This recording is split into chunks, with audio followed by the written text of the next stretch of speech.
Attends, c'est pas pris, t'as dit ça pique. T'as dit ah ouais, ça pique quand on... On va attaquer maintenant avec la partie sur le Coran. Donc, une très rapide introduction sur le Coran. Donc, justement, qu'est-ce qu'on entend par corpus coranique? Donc là, je vais citer Guillaume Di, hein, qui est un grand historien, à mon sens, le plus grand historien de l'islam contemporain. Je cite, le Coran est moins un livre avec un corpus, à savoir la réunion de textes, en partie hétérogènes, qui n'étaient pas destinés à l'origine à être assemblés en un codex unique.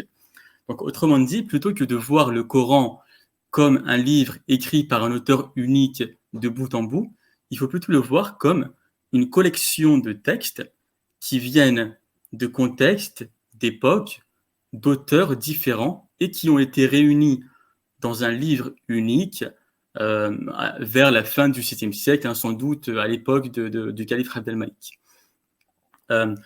Juste un mot sur le style du Coran, enfin, qui illustre justement la pluralité des auteurs et des contextes. C'est que quand on lit le Coran, on remarque vraiment la différence de style entre le début et la fin. Si on prend les sourates de fin, ce sont des versets courts qui sont de style homilétique, hein, ça ressemble beaucoup à des homélies, à des poèmes, à des hymnes. On a également de nombreux apax.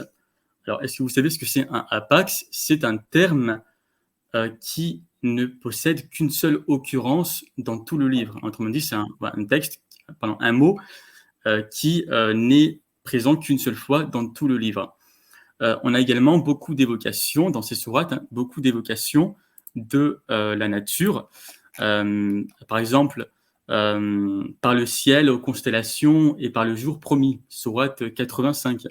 Par le ciel et par l'astre nocturne, et qui te dira ce qu'est l'astre nocturne? C'est l'étoile vivement brillante, sourate 86, versets 1 à 3, etc., etc.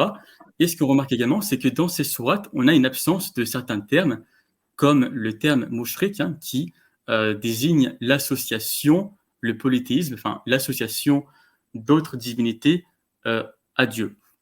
Alors que dans les sourates du début, on a des versets qui sont beaucoup plus longs, le vocabulaire est beaucoup plus standardisé, on a de nombreuses polémiques et attaques contre les juifs et les chrétiens, ce qui suggère qu'on est dans un contexte qui n'est pas celui de l'Arabie, mais plutôt dans un contexte où on a beaucoup de juifs et de chrétiens, donc dans un contexte sans doute en Syrie-Palestine, parce que vous n'allez pas critiquer les chrétiens si vous avez affaire simplement à des païens. Il y a de nombreux historiens, comme notamment Gerald Houting, qui ont montré que dans le Coran, lorsque le Coran parle des associateurs, ce ne sont pas des idolâtres, des païens de la Mecque, ignorants, etc. Ce sont des chrétiens. Ce sont des chrétiens, ou en tout cas ce sont des monothéistes, mais qui, aux yeux des auteurs du Coran, ne pratiquaient pas une foi monothéiste pure. Et c'est pour ça qu'ils sont qualifiés d'associateurs. Donc, alors, on va maintenant aborder, avant vraiment de rentrer dans le vif du sujet, la naissance de l'islam d'après les sources islamiques. Hein, donc, d'abord la naissance de Mohammed et sa mission prophétique. Donc, d'après les sources musulmanes, Mohammed est né à la Mecque vers 570, même si on n'est pas tout à fait sûr hein, de la date exacte, hein, c'est une date approximative, comme dans le cas de Jésus, hein, qui officiellement est né en l'an 0, mais on sait qu'il est né pendant le règne d'Hérode, donc forcément avant -4. Concernant le prénom du prophète, Mohammed signifie en arabe celui qui est digne de louange, ou bien encore celui qui est choisi.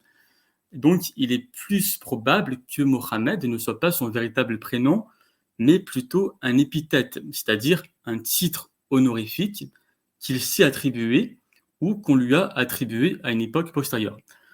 Quoi qu'il en soit, Mohammed donc, se marie avec Khadija, sa première épouse, qu'il engage comme marchand, et il mène une vie sans embûche jusqu'à ses 40 ans.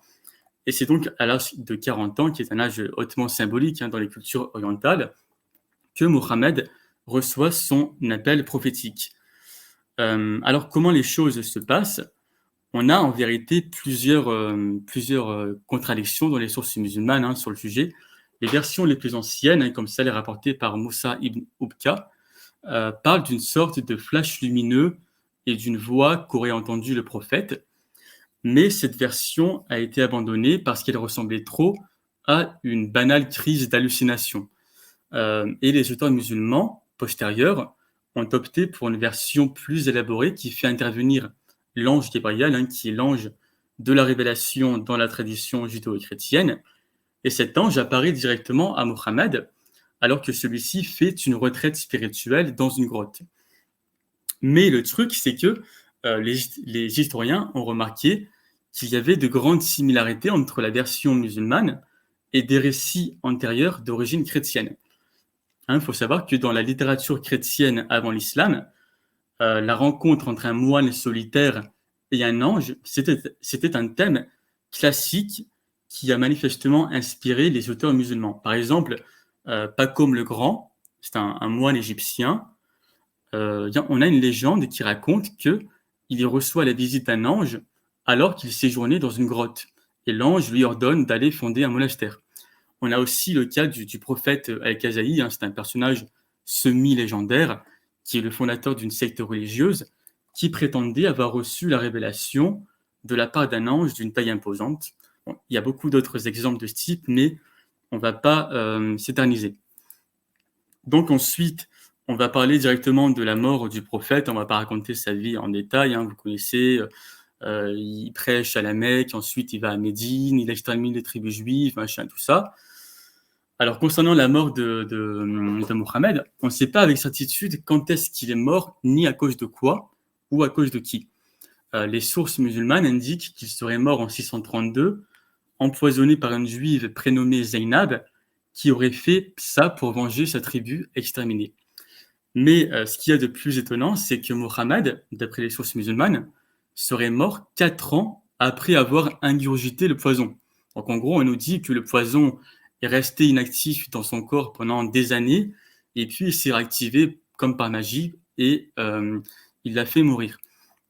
Donc ça, c'est la version islamique. Mais on possède plusieurs témoignages, contemporains ou quasi contemporains, qui nous indiquent que Mohammed était toujours vivant au moment des premières conquêtes. C'est le cas notamment de la Doctrina Jacobi que j'ai déjà citée. Hein. Donc le prophète, manifestement, participait à la lutte armée pour conquérir Jérusalem. Pourquoi Jérusalem? Parce que pour le prophète, comme on l'a vu, la fin du monde était sur le point d'arriver et que le Messie allait bientôt faire son retour, précisément à Jérusalem. Bon, on peut supposer que Mohammed, en réalité, est mort au combat au moment des conquêtes, sans doute en 635 ou en 636, et on a donc eu une réécriture de l'histoire par les auteurs musulmans ultérieurs qui ont cherché à camoufler le fait que leur prophète était mort, tué lors des affrontements. Donc toute l'histoire un peu bizarre de la mort 4 ans après avoir été empoisonné par une juive a été inventée de toutes pièces, précisément dans ce but. Et il fallait que ce soit une juive ou un juif qui tue Mohammed, parce que dans le Coran, les juifs sont accusés de tuer les prophètes.